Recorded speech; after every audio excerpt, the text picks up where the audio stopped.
शुक्ल पक्ष चतुर्थ्याम बुधवार से अपना गोत्र अपना नाम श्रुति स्मृति पुराणोक्त फल प्राप्ति काम असमय हेतु नाम अक्षय स्वर्ग प्राप्ति काम श्री गुरु पुराण कथा श्रवण संकल्प अहम कर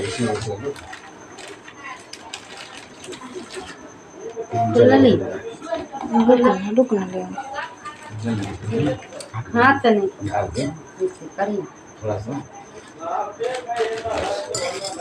देखना गिरे ना मारे ले ले ठीक है उसको भी दो तो अपनी ओम बृहस्पति सद्भूतम गंधाढ्यम गंधौतमम आग्रेश्वर देवानां धूपोऽयं प्रतिगृह्यतां श्रीविष्णुवे नमः ओम गुरुवाय नमः ओम विष्णुवे नमः गरुडाय नमो नमः।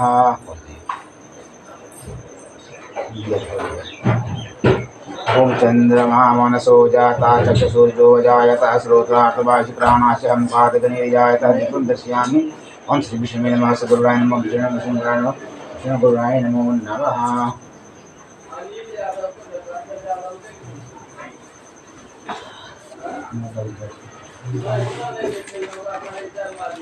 ले लो हेली और फूल लावन से ज़्यादा नहीं दो चार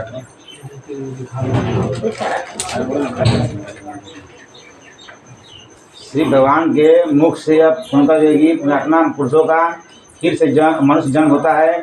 गरुड़ प्रश्न करते हैं कि हे प्रभु पुण्यात्मा जीव जो हैं उस शरीर में कैसे विचार करते हैं, उसे मैं सुनना चाहता हूँ। माता के गर्भ से उसकी उत्पत्ति कैसे होती है। श्री विष्णु भगवान गरुड़ जी को बताया कि हे गरुड़ यह परम गोपनीय विषय है, मैं तुमको बताता हूँ जिसके जानने से ही सर्वज्ञ प्राप्त होती है। शरीर के परमार्थ स्वरूप को शरीर के परमार्थ स्वरूप को कहता हूँ जो ब्रह्मांड के गुणों से संपन्न है और जोनियों के धारण करने योग्य हैं। जोनिजन षष्ठ चक्र का चिंतन जिस प्रकार करते हैं और दशम द्वार ब्रह्मांड से चिरानंद ब्रह्मा का ध्यान करते हैं, वही मैं तुम्हें बताऊंगा। जैसे परम पवित्र श्रीमानों के घर जाकर के पुण्यात्मा जन्म लेते हैं, उनके माता पिता का विधान और नियम मैं कहता हूँ। ऋतु काल में पति 4 दिन तक पत्नी का मुख न देखें, नहीं तो पाप लगता है, क्योंकि 4 दिन इंद्र दत्त ब्रह्म हत्या स्त्री शरीर में रहती है जो रजो रूप से निकलती है। चौथे दिन स्त्री जो है स्नान कर शुद्ध होती है। वह 7वें दिन पितृ और देवताओं के पूजन की जो होती है। सम रात्रियों में गर्भाधान होने से पुत्र और विषम रात्रियों में कन्या होती है। इस कारण पुत्र की इच्छा करने वाले पहले 7 दिन छोड़ करके सम तिथियों में गर्भाधान करें, अर्थात कि 8, 10, 12, 14, 16 सब तिथि और 7, 9, 11 जो है विषम तिथि होती है। सामान्य रूप से स्त्रियों की 16 ऋतु का काल स्त्री रात्रि होती है, उनमें 14वीं रात्रि जो है उत्तम है। यह रात्रि गुणवान भाग्यवान धार्मिक पुत्रों के लिए हैं। इस प्रकार की रात्रि जो साधारण पुरुषों को कभी नहीं मिलती। ऋतु का अंतर स्त्रियों के नियम इस प्रकार से हैं। चौथे दिन स्त्री जो है शुद्ध होकर के 5वें दिन मधुर भोजन करें, कड़ुआ खारा तीखा और उष्ण भोजन का त्याग करें। स्त्रियों का उदर औषधि उत्पन्न करने का क्षेत्र है। पुरुष जो है बीज है, वो अमृत दृष्टि है। किसान जिस प्रकार खेत को शुद्ध करके बीज बोता है तब उसमें उत्तम फल की प्राप्ति होती है। इसी प्रकार स्त्रियों को मधुर भोजन करने चाहिए। पान खा करके फूल तथा चंदन को धारण करके और शुद्ध वस्त्र धारण कर पुरुष मन में धर्म को धारण कर उत्तम सज्जा पर सोवे। व्यवधान का समय जैसी मन की कल्पना होती है उसी स्वभाव का जीव जो है माता के गर्भ में प्रवेश करता है। बीज रूप चेतना नित्य बीज में ही रहती है। इसी प्रकार जब कामदेव मन और बीज तीनों का एक ही भाव होता है तब स्त्री के गर्भाधान में पुरुष का वीर्य गिरता है। पुरुष का वीर्य और स्त्री के रस से सहयोग से गर्भ में पुण्य उत्पन्न होती है। गर्भ में प्राप्त सुकृत पुत्र परम आनंद देने वाला होता है। उसकी संपूर्ण पुष्पवान आदि क्रिया होती है। पुण्यात्मा ऊंचे ग्रहों की स्थिति में जन्म पाता है। इसमें जन्म के समय ब्राह्मण बहुत धन पाते हैं। ऐसा बालक पिता के घर में विद्या और विनय से युक्त होकर के बढ़ता रहता है। श्रेष्ठ पुरुषों की संगति से वह वेद शास्त्रों में निपुण हो जाता है। पूर्व जन्म में किए हुए तप तीर्थ यात्रा से महान पुण्य फल के उदय होने पर युवावस्था में दिव्य स्थिति पाता है। पश्चात आत्मा और अनात्मा के विचार में सदा यत्न करता है और ब्रह्म का चिंतन करता रहता है। आत्मा रूप ईश्वर एवं अनात्मा रूप ईश्वर देहादि और पृथ्वी आदि से ब्रह्म का संबंध है, किंतु कमल जलवत असंगत है। इसी ज्ञान के लिए गरुण जो है अनात्मा रूप पृथ्वी आदि के गुण मैं तुमसे कहता हूँ, ध्यान से सुनो। पृथ्वी जल अग्नि पवन और आकाश में पंच महाभूत हैं। यह पिंड जो है इस पंचभूतों से बना है। त्वचा हड्डी रोम और मांस जो है भूमि द्वारा निर्मित होती है। लाल मूत्र वीर्य मज्जा और रक्त जो है ये 5 गुण जल से बनते हैं। क्षुधा तृष्णा और आलस निंद्रा और कांति ये 5 तेज जो है गुण तेज के गुण से उत्पन्न होते हैं। समेटता दौड़ता लंघता फैलता और चेष्टा करना ये 5 जो हैं वायु के गुण से उत्पन्न होते हैं। शब्द चिंता शून्यता मोह एवं संशय आकाश के गुण हैं। मद मन बुद्धि अहंकार चित्त एवं अनंत कारण ये जो है पूर्व जन्म के कर्म द्वारा संभूत संस्कार से होते हैं। कान त्वचा नाक आँख जीभ ये जो है इंद्रिया है। वाणी कर बाद बुरा और ये सब जो है कर्मेंद्रिया कही गई है। दिशाएं वायु सूर्य चेतना अश्विनी कुमार अग्नि इंद्र उपेंद्र और मित्र ये जो 10 जो है ज्ञानेन्द्रिय तथा कर्मेंद्रियों की देवता हैं। इड्डा पिंगला सुषमा गंधारी गजजिह्वा पूषा यशस्विनी अलम्बो कहू सांखिनी ये जो है शरीर के 10 जो है मुख्य नाड़ियाँ है। प्राण अपान समान उदान ज्ञान नाग और कर्म कीर्ति देवदत्त धनंजय ये जो है 10 प्राण वायु हैं। हृदय में प्राण गुदा में अपान जीभ में समान और कंठ में उदान एवं सारे शरीर में व्यापक होकर के ज्ञान स्थित रहता है। बवन नाग जो है वायु होता है। कौर में वायु से उमिलान होता है। कृतक कल वायु को सुधा कारक कहते हैं। देवदत्त वायु से जम्भाई आती है। धनंजय वायु से सर्वव्यापी है। यह मृत्यु के बाद भी कुछ समय तक शरीर में रहती है। ग्रासों द्वारा खाया हुआ अन्न सब शरीरधारियों को पुष्टि देने वाला होता है। ज्ञान वायु जो है अन्न के रस को सब हड्डी नाड़ियों में पहुँचा देता है। खाया हुआ आहार वायु द्वारा भी 2 भागों में बढ़ जाता है। गुदा में प्रवेश कर अपच और अन्न जल को अलग अलग कर देता है। जल जो है जठराग्नि के ऊपर आ जाता है और जल के ऊपर अन्न आ जाता है। जठराग्नि के नीचे प्राण वायु स्वयं आकर के आस्ते आस्ते अग्नि को भड़काता है एवं वायु द्वारा उद्दीप पे अग्नि रस जो है मल को अलग कर देती है। फिर जो है सार अंश को बयान वायु सारे शरीर में जाता है। उसका अमल अंश 12 द्वारा बाहर निकालता है। कान नाक नेत्र दांत जीभ नाभि नख गुदा लिंग सिरा मस्तक एवं रोम ये जो है मल के निकलने के द्वार हैं। जिस प्रकार सूर्योदय होने पर मनुष्य अपने अपने काम पर लग जाते हैं, उस प्रकार से ये सब 10 वायु ही आत्मा के निर्देशन में अपने अपने काम में लग जाते हैं। यह गरुड़ मनुष्य के व्यवहारिक और परमार्थिक 2 रूप हैं। व्यवहारिक जो है शरीर में 3.5 करोड़ रोम और 7 लाख केश एवं 20 नख हैं। सामान्यतः 32 दांत हैं। त्वचा जो है चर्म मांस रुधिर मेद मज्जा अस्थि 7 धातुओं के मांस का परिणाम एवं 1000 पल एवं रुधिर का परिणाम 100 पल है। मेद जो है 10 पल त्वचा 70 पल मज्जा 12 पल रुधिर जो है 3 पल होता है। शरीर में बीज कुरव है। स्त्री शरीर के पुत्रोत्पत्ति कारक एक कुरव होता है। शरीर में 308 अस्थियाँ हैं। सूक्ष्म तथा स्थूल नाड़ियों की संख्या जो 1 करोड़ है। 50 पल पित्त और 25 पल कफ है। निरंतर उत्पन्न होने वाले मल मूत्र का वो कोई नियमित परिणाम नहीं है। पारमार्थिक शरीर के लक्षण जो है 14 लोक, सब पर्वत, सब द्वीप, सब सागर, सूर्य और उसके 9 ग्रह परमार्थिक शरीर में रहते हैं। सब चक्र ब्रह्मांड में जो गुण है वे सब जो है परमार्थिक शरीर में पाए जाते हैं। सब गुण जोनियों के अवधान और मुख उपाधि से आते हैं। उन्हें सुनिए। पाँवों के नीचे तल लोक, पाँवों के ऊपर जो है वितल लोक है। जानुए सुतल स्वास्तिक में देश में यानी कि गुप्तेंद्रियों के जो स्थान में महातल लोक है। शक्ति के मूल तलातल में प्रदेश में रसातल कटी प्रदेश में पताल लोक। इस प्रकार 7 लोक हुए हैं। नाभि में भूलोक, उदर में भूलोक, हृदय में सर्वलोक, कंठ में महलोक और मुख में जनलोक, मस्तक में तललोक, ब्रह्मांड में सप्तलोक। इस प्रकार से 14 लोक शरीर में स्थित हैं।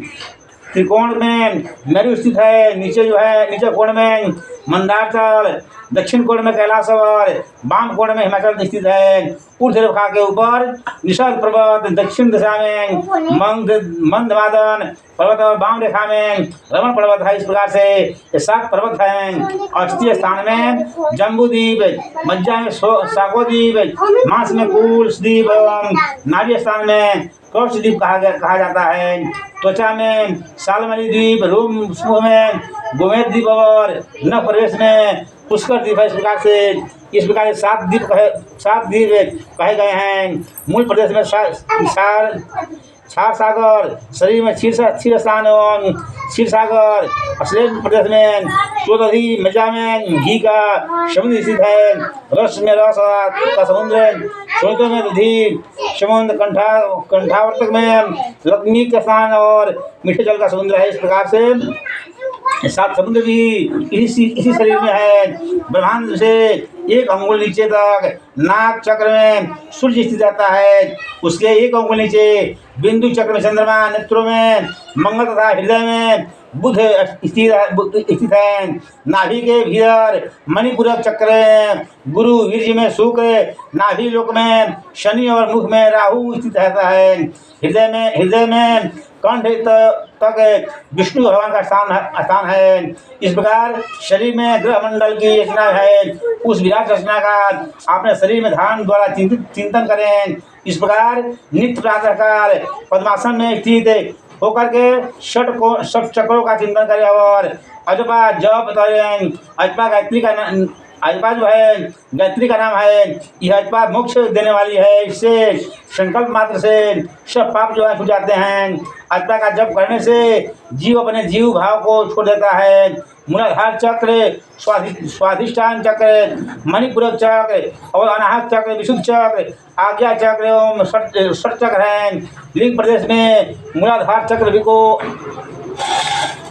स्थित करके क्रमशः नाभि, हृदय, कंठ और भ्राओं के मध्य में ब्रह्म रंध्र में क्रमशः चक्रों का चिंतन करें।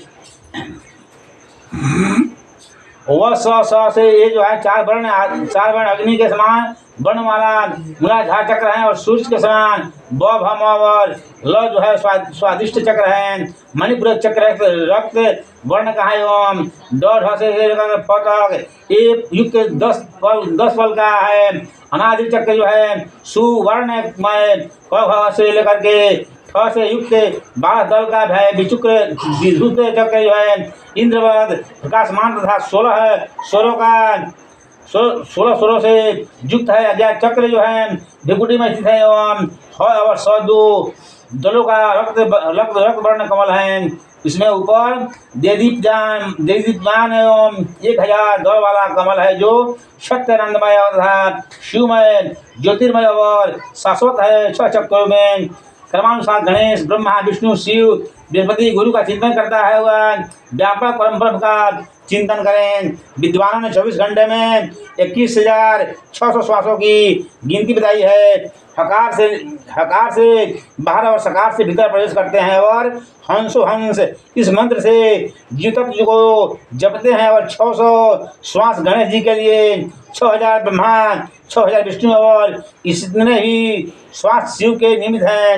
1000 श्वास जीवात्मा और 1000 गुरु, 1000 श्वास जो है चिदात्मा के लिए निमित्त जप करें। सत संप्रदाय के ज्ञाता अरुण आदि मुनि चक्र में स्थित किरण गुरु गणेश आदि देवताओं का चिंतन करते हैं। शुक्र आदि मुनि भी अपने शिष्यों को इसका उपदेश देते आता है। महापुरुषों की प्रवृत्ति का ध्यान करके बुद्धिमान जो है सब चक्रों का सदा चिंतन करें। इसके बाद अजपा नाम गायत्री का जाप करें। अधोमुख छिद्र वाले 1000 दल के कमल में हंस पर चढ़ करके अब बलिदान अभयदान हाथों में धारण किए हुए गुरु का ध्यान करें। अपने द्वारा गुरु के चरण कमलों में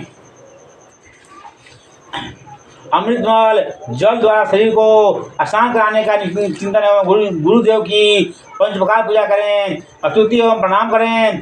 तब 3.5 वल्यों में स्थित प्रकाशमान 6 चक्रों के संचार करते होने वाली ब्रह्म कला कुंडलीन शक्ति का अवरोह पूर्वक ध्यान करें। फिर ब्रह्मांड से निकलने वाली सुषुम्ना का ध्यान करें। उसे सुषुम्ना नामक मार्ग से होकर के गए हुए जीव जो हैं विष्णु के परम पद को प्राप्त करते हैं।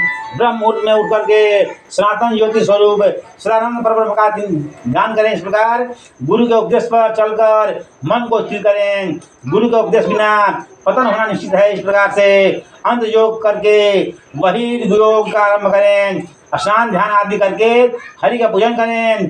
जो देहाभिमान पुरुष हैं जिसने अंतर्मुख वृत्ति नहीं हो सकती, ऐसे पुरुष के लिए मेरी भक्ति सरल है एवं मोक्षदायक है।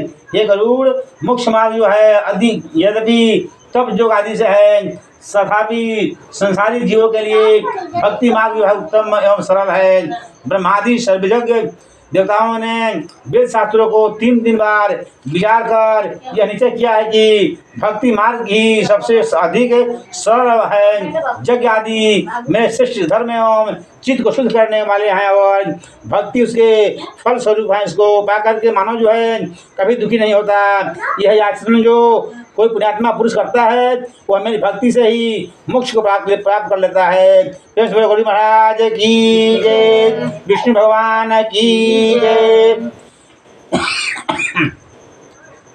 गरुड़ से पूछा कि हे ध्यान से अब मैं सनातन मोक्ष का उपाय सुना चाहता हूँ। शोर दुखमय आदि मलिन घोर असार संसार में अनेक प्रकार के शरीरों में विद्यमान अनंत जीवों के समूह उत्पन्न होते हैं और मृत्यु का ग्रास बनते हैं। वे सदा दुख और भय से व्याकुल रहते हैं। कभी कोई सुखी नहीं दिखाई देता। वे जो हैं किन उपायों से संसार की बधाव से छूट सकते हैं। भगवान बोले हे गरुड़, तुमने जो मुझसे पूछा कि है उसका उत्तर मैं तुम्हें बताता हूँ। जिसके सुनने मात्र से ही मनुष्य जो संसार सागर से पार हो जाता है।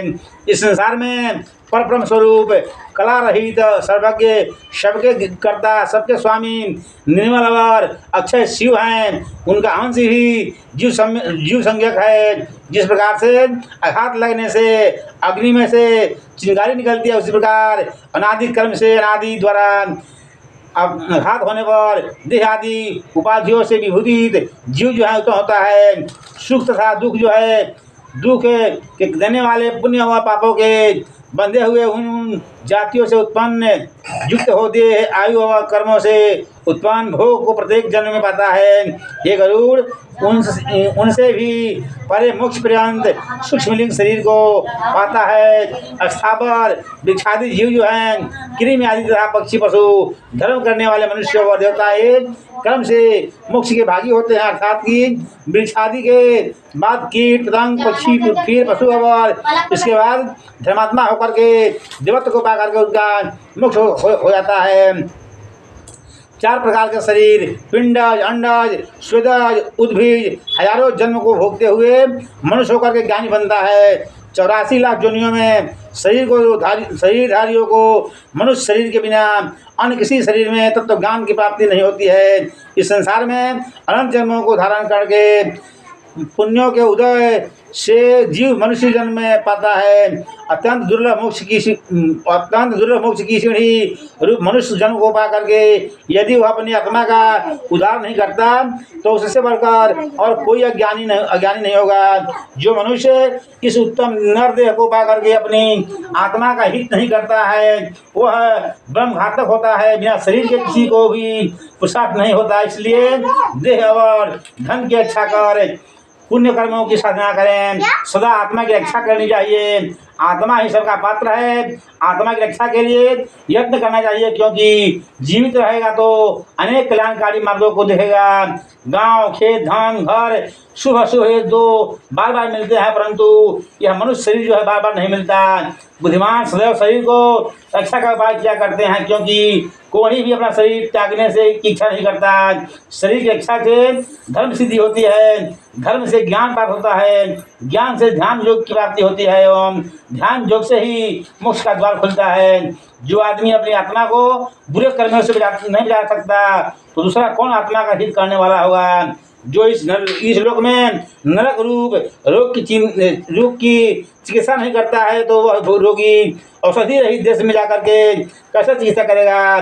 बुढ़ापा तो सामने मुंह बाए सिंघनी के समान खड़ा है और आयु फटे हुए घड़े से पानी के रिश्ते हुए के समान निकल जाती है। रोग शत्रु की भांति शरीर का नाश कर देते हैं। इसलिए कल्याणप्रद कार्य का अभ्यास करना चाहिए। जब तक दुख आश्रय न लें और इंद्रिया व्याकुल न हो जाए तब तक कल्याण के उपाय करते रहना चाहिए। जब तक शरीर प्राप्त है तब तक परमार्थ तत्व का अभ्यास कर लें, क्योंकि घर में आग लग जाने के बाद कुआं खोदने से कोई लाभ नहीं होता। रोगादि लग जाने पर तत्व विचार नहीं हो सकता।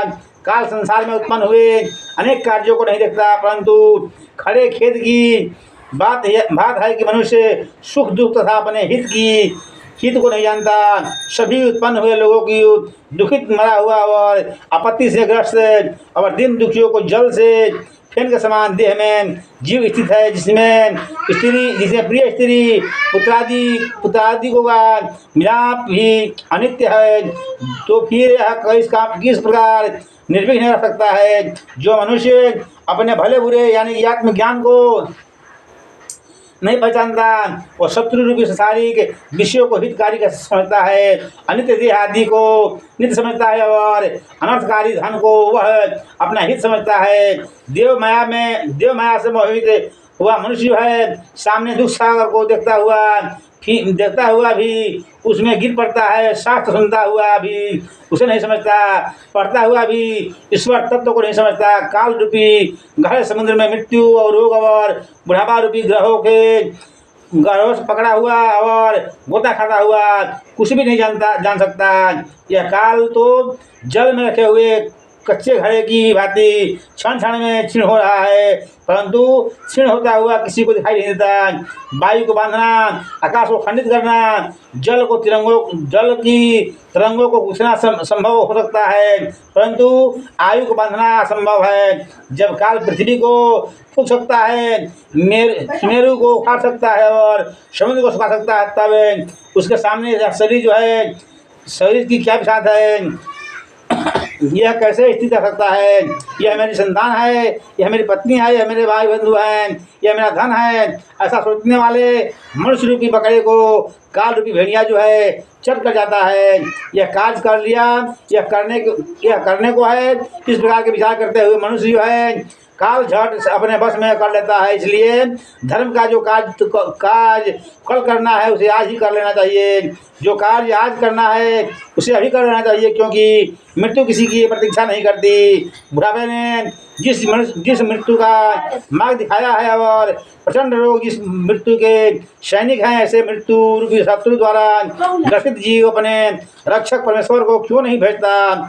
लालच रूपी सुई से छेदे हुए, विषय रूपी घी से सिंचे हुए और राग द्वेष रूपी अग्नि में पकाए गए मनुष्य को मृत्यु खा जाती है। बालकों को, तरुणों को, वृद्धों को, गर्भ में स्थित रहने वाले जीव को मृत्यु जो है अवश्य आती है। यही जगत का विधान है। यह जीव अपने देह को छोड़ करके जम के घर जाता है, फिर स्त्री पुत्र कलत्र माता पिता के साथ संबंध कैसा। ये संसार तो दुख का कारण है। जो भी संसारी वस्तुओं के आसक्त है वह दुखी है, जिसने इसका त्याग कर दिया वह सुखी है। अन्य कोई भी सुखी नहीं है। सब दुखों को उत्पन्न करने वाले, सब प्रकार की आपत्तियों का स्थान, सब प्रकार के पापों के आश्रय रूप इस संसार को अवश्य त्याग करें। लोहे लकड़ी आदि के मजबूत रसों से बंधा हुआ मनुष्य को सिर छूट जाता है, किंतु स्त्री पुत्र कलह रूपी रसों से जकड़ा हुआ मनुष्य कभी नहीं छूट सकता। मनुष्य अपने मन को प्रिय लगने वाले जितने भी संबंधी बताता है उतने ही शोक रूपी कीले उसके हृदय में ठोकता है। अर्थात पुत्रादि प्रिय संबंधियों की मृत्यु होने पर शोक रूपी कीड़ों द्वारा हृदय छलनी होता है।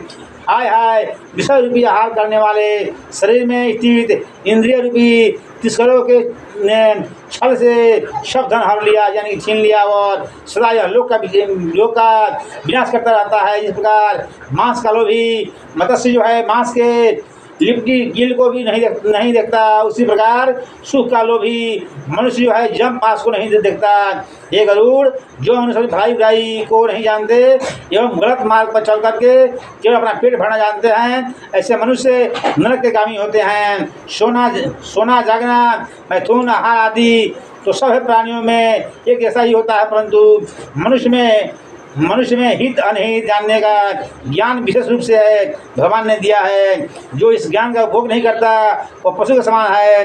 अज्ञानी पुरुष अपनी आयु को व्यर्थ कार्यों में गुजार देता है। वह प्रातः काल का समय मन मुक्ति त्यागने में निकाल देता है। दोपहर का समय भूख प्यास में लगा देता है, और रात्रि का समय काम तृप्ति विषय पसंद इंद्रियों में निकाल देता है। इस प्रकार से अज्ञानी पुरुष धन स्त्री पुत्र कलात्री से मोहित होकर के जमते हुए मरते रहते हैं, इसलिए इसका त्याग करना चाहिए। यदि सब न छोड़ सके तो बड़ों के साथ संगत करना चाहिए। सत्संग समागम औषध है। सत्संग और विवेक से यही दो निर्मल नयन है। जिसके पास ये दोनों हैं वह अंधा मनुष्य कुमार पर जाएगा। अपने अपने वर्णाश्रम और आचार में लगे हुए सब मनुष्य परम धर्म को न जान करके दम्भ कपट में नियत होकर के मुख्य धर्म में नहीं लगते हैं। ये व्यर्थ ही जन्म मरण पाते रहते हैं। कोई धर्मत्व को न जान करके यज्ञ आदि कर्म में आसक्त होकर के परिश्रम करते हैं तथा मुख्य धर्म न जानते हुए भी जो ब्रह्मचार्य आदि में लगे रहते हैं तथा पिघा पिपासा आदि सहन करते हैं, किंतु यज्ञ व्रत आदि के मूल कारण मुख्य धर्म का इनको लक्ष्य न समझ करके विचार युक्त न होकर के प्रचारक बन बैठते हैं। और कई एक कर्मकांड में प्राण होकर के केवल मंत्रों का उच्चारण तथा होम आदि ही मुक्ति कारक है ऐसा समझ करके ही ज्ञान से रहित हो रहे हैं। उनकी भ्रांत बुद्धि यह नहीं जानती कि ज्ञान के बिना मुक्ति नहीं मिलती है।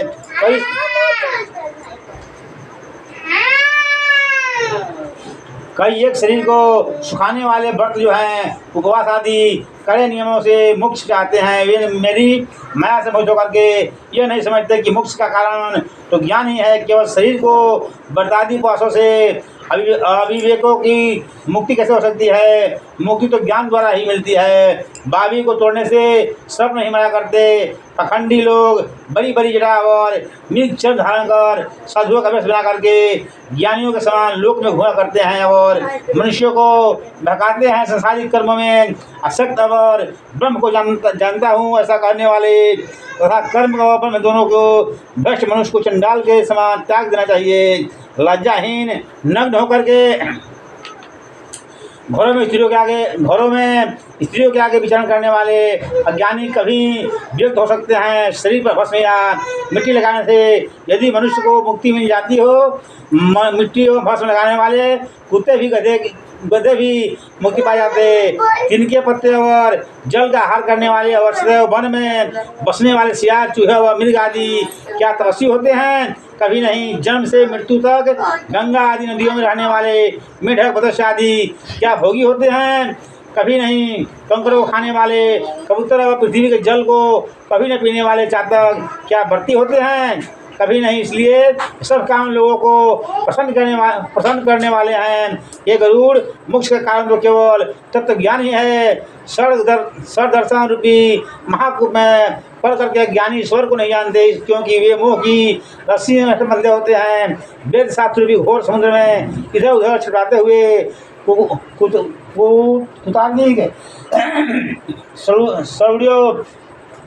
सुखादिक सह उर्मियों को रोकने में व्याकुल रहते हैं, अर्थात पुस्तक से दैवक्त ज्ञान में पड़े रहते हैं। वेद शास्त्र और पुराणों का ज्ञाता होकर के भी जो परमात्मा को नहीं जानता, वह सारी विद्याओं का उपासक हैं। उसका वह सब कुछ पढ़ाना कौवे के बोलने के समान वृथा है।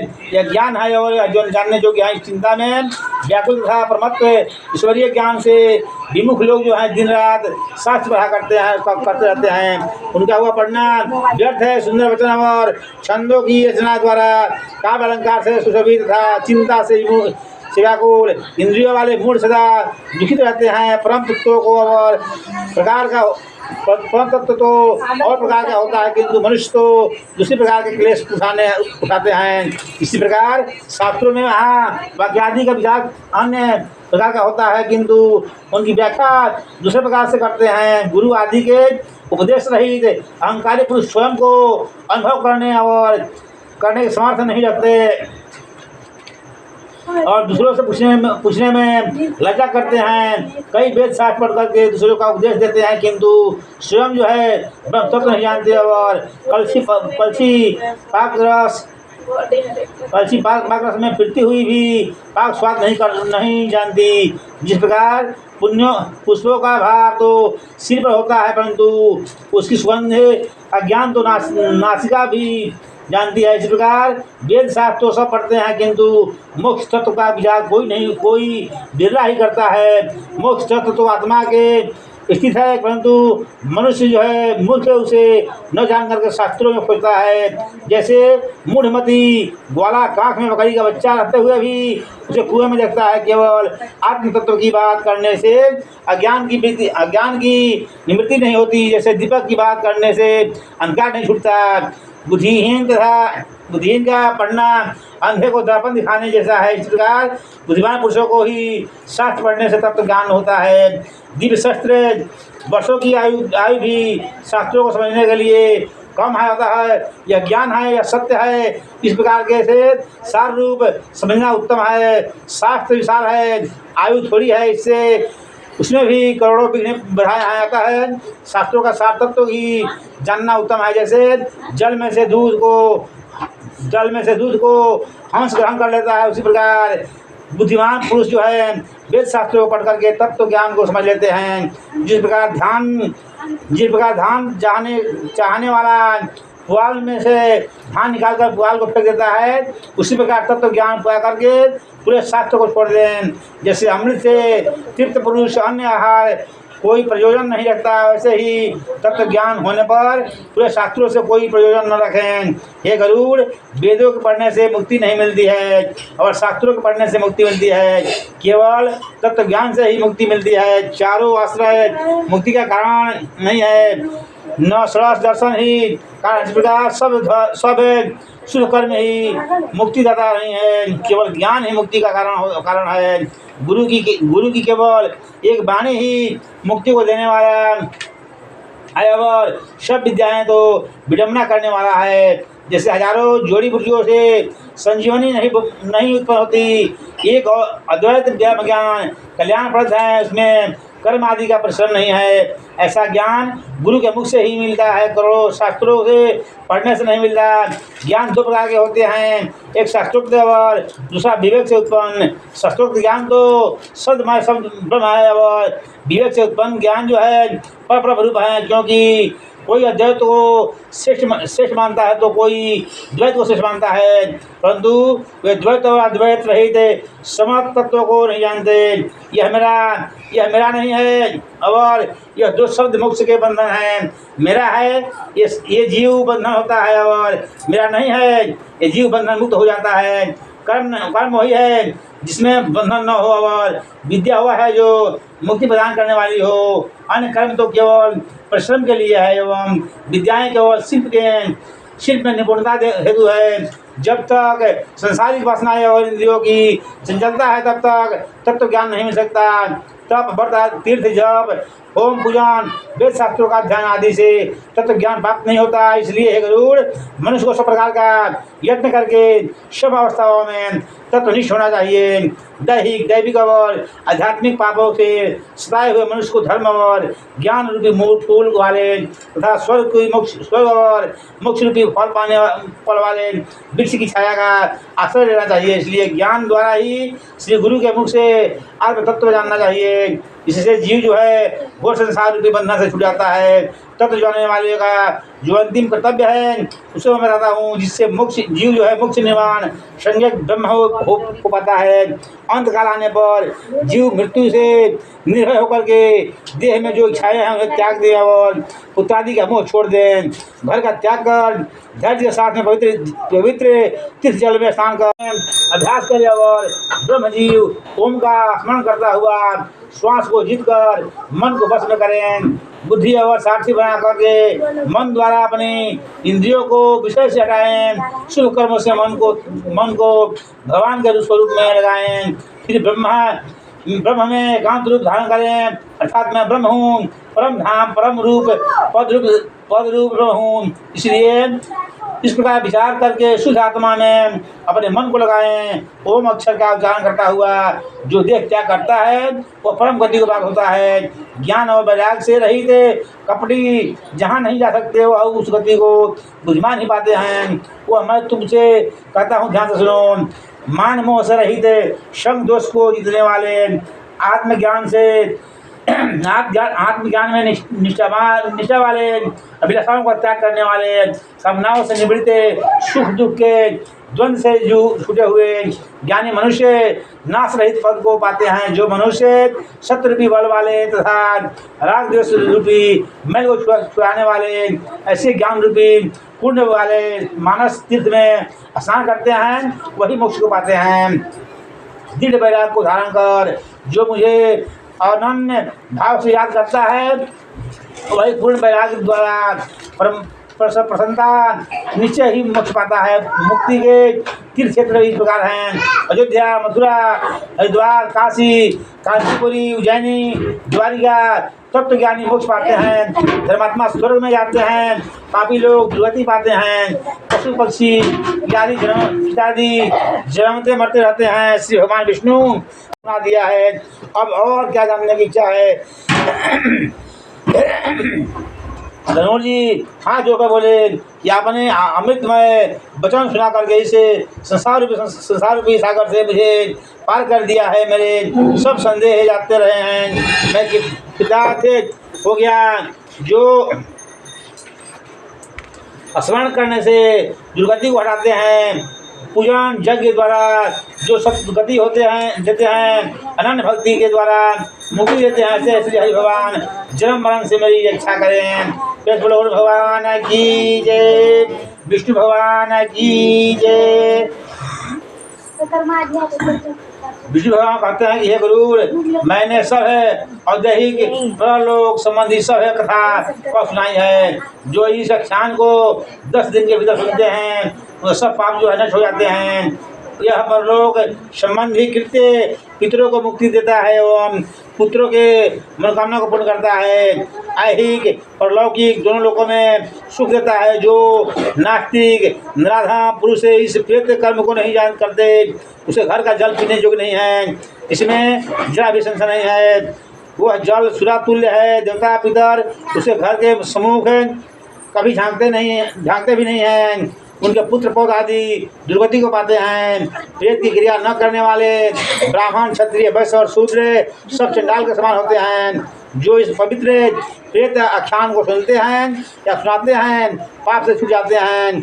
माता पिता की मृत्यु को और जो पुत्र इस गुरु पुराण को सुनता है उसके माता पिता जो हैं मुक्ति पा जाते हैं। जिसने गुरु पुराण नहीं सुना, गया जी श्राद्ध नहीं किया, विश्व नहीं किया तथा मासिक एवं वार्षिक श्राद्ध नहीं किया, वह पुत्र कराने के योग्य नहीं है। ये वह तीनों प्रकार के ऋणों से मुक्ति नहीं हो सकता।